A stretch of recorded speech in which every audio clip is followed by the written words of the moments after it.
मेरा प्रयास है और आगे भी रहेगा कि हम लोग गांव घर में जाके जमीनी स्तर से अपने किसानों से, अपने लोगों से जुड़ के हम लोग समस्याओं को समझें और उसका निदान करने का काम करें। हम लोगों का सबका प्रयास होता है कि सब चीज हमारे जीवन में 100% अच्छा चले, मगर कभी 100% सब अच्छा हो पाता है? नहीं हो पाता, मगर प्रयास रहता है लगातार कि यहाँ से वहाँ ऊपर कैसे ले जाया जाए। आज जब आप लोगों के बीच में हम लोग आए तो इस राज्य में, क्योंकि हम लोग पारंपरिक रूप से खेती बाड़ी वाले लोग रहे हैं, पशुपालन हम लोगों के लिए बहुत नया चीज है, बहुत नया चीज।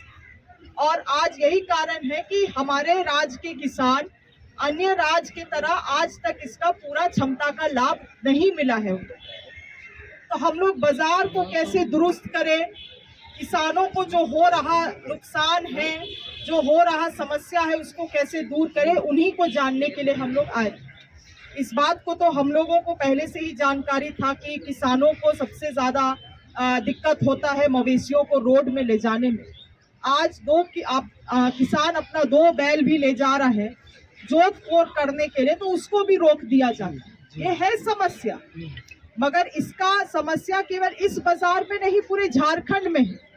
और किसानों के लिए हम लोग कैसे सुविधा लागू कर सके, उसके लिए जरूरी है कि हम लोग कानूनी मदद भी ले, नियम बनाए इस राज्य के लिए।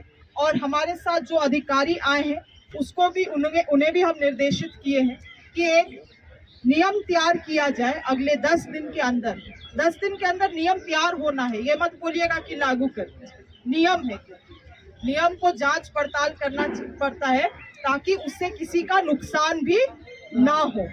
10 दिन के अंदर एक नियम तैयार करने के लिए कहा गया है, जिस नियम के तहत हम लोगों का एक उपाय रहेगा कि कोई चालान के तरह आपको, जब आप पशु खरीदेंगे तो एक चालान निर्गत किया जाएगा जिसमें आपका रूट भी वहां पे बताया जाएगा कि कहां से आप कहां लेके जाने वाले।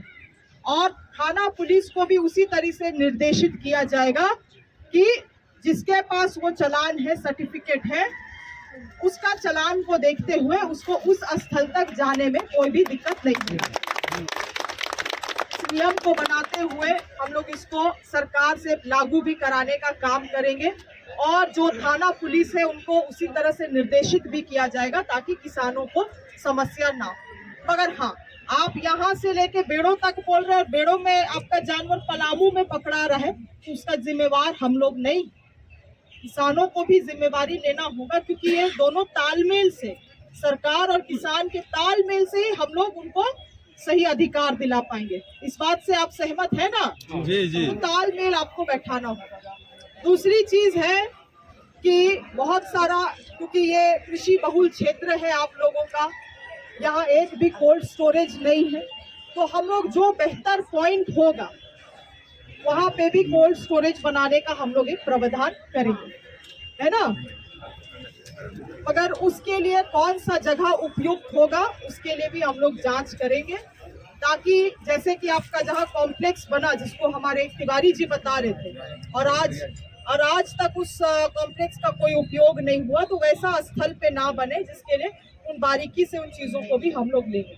तीसरा चीज है कि आप लोगों को अभी क्या होता है, हम लोग मुख्यमंत्री पशुधन योजना के तहत बहुत सारा पशु हम लोग वितरण करते हैं हर एक साल, मगर हम लोगों के पास पर्याप्त मात्रा का पशु नहीं होने के कारण हम लोगों को दूसरे राज्यों से मंगाना पड़ता है। तो हम चाहेंगे आप जैसे किसान व्यापारी स्तर में, व्यापार के स्तर पे भी इस पे रुचि ले, और हम लोग एक नया सिस्टम बनाएंगे जिसमें किसानों का रजिस्ट्रेशन किया जाएगा, जो अन्य ग्राहकों को चाहे ऑनलाइन के माध्यम से हो या जो भी सिस्टम बने उसके माध्यम से आप अपने जानवर को भी बेच पाए।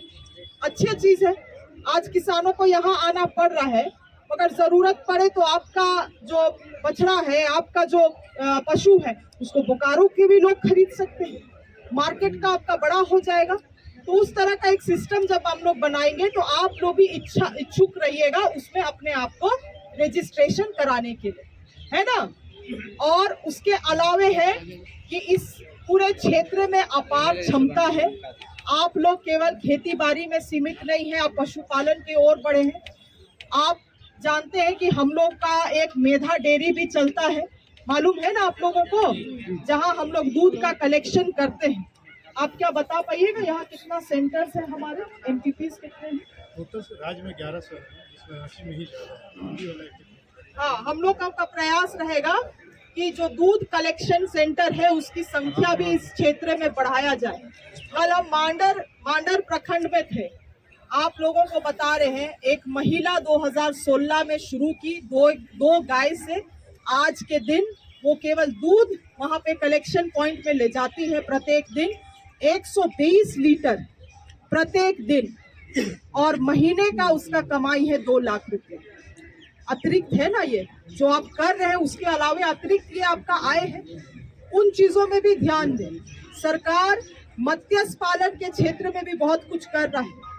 2 दिन पहले मत्स्य जितना पालक लोग हैं उन लोग से हम बैठक किए पूरे राज्य में, और वहां पे लगभग 100 बाय 100 का तालाब में लोग जब मछली पालन कर रहे हैं तो उनको सालाना 6 से 7 लाख रुपया हो रहा है।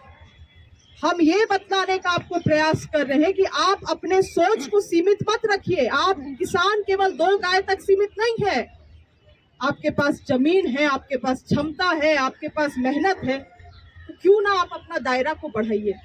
पंजाब का किसान 1 साल में करोड़ों रुपया कमाता है, मेरा किसान अधिक से अधिक यहाँ पलायन करता है, कर्ज में डूब जाता है। क्या कारण है? आपको भी अपना सोच बदलना होगा और सरकार को भी अपना काम करने का तरीका बदलना होगा, और हम लोग जरूर बेहतर कर सकते हैं। इसलिए आज आप लोगों के बीच में विशेष रूप से आए थे समस्याओं का संज्ञान लेने के लिए। बहुत अच्छी चीजें निकल के आई हैं और हम लोग प्रयास करेंगे उन चीजों को भी समाधान करने के लिए। मगर जो 3200 रुपया प्रति क्विंटल का बात कह रहे थे हमारे यहाँ पे साथी, आपको भी समझना होगा कि सरकार गठन किए हुए 8 ही दिन हो रहा है। मैनिफेस्टो में जब आप किसी चीजों को रखते हैं तो उनको लागू करने में भी समय लगता है, क्योंकि एक व्यक्ति के लिए आपको लागू नहीं करना है, पूरे राज्य के लिए लागू करना है। मगर निश्चित रूप से वो हमारी जिम्मेवारी है। मगर आप लोगों को भी हम कहेंगे कि हाल ही के दिनों में जो लोग किसानों से धान खरीदे, हम लोग कितना निवेदन किए कि सरकार के लैंड्स पे ही आप धान बेचे। 2400 रुपया आपको, जिसमें से 100 रुपया अतिरिक्त है, वो दिया जाएगा। मगर बिचौलिया लोग किसानों का धान खरीद लिया 1500 रुपया क्विंटल में। आज आपको बतला रहे हैं उसी धान को लैंड्स में लेकर आया जा रहा है और 2400 रुपया में बेचने का प्रयास किया जा रहा है। ये किसका नुकसान है? किसान का नुकसान है। इसीलिए थोड़ा सब्र रखिए। सिस्टम है, सिस्टम से चीजें होंगी, मगर वो आप ही के हित में किया जाएगा। और अगर आप 2400 रुपया में भी नहीं लेंगे, आप उसको जाके 1500 रुपया में बेच देंगे, तो क्या सरकार के पास कोई प्रेरणा बचेगा उसको 3200 करने का? आपके लिए हम करना चाह रहे हैं, मगर आप लोगों को भी सब्र रखने की जरूरत है। और खास करके बिचौलियों से बचे। किसान जो है बिचौलियों से बचे, जागरूक हो, चीजों को समझे, सीखे, क्योंकि रोज दिन दुनिया बदल रहा है। अब दुनिया चला गया ना, ढेकी कुटल चावल कोई खा रहा है? कौन खा रहा है ढेकी कुटल चावल? दुनिया बदल रहा है। हम लोग को भी अपना सोच और समझ को उसी तरीके से प्रगतिशील बनाना हो। ठीक है, चलिए, बाद में सब लोगों को बहुत बहुत शुभकामनाएं। आप लोगों से भेंट मुलाकात होता रहेगा। धन्यवाद।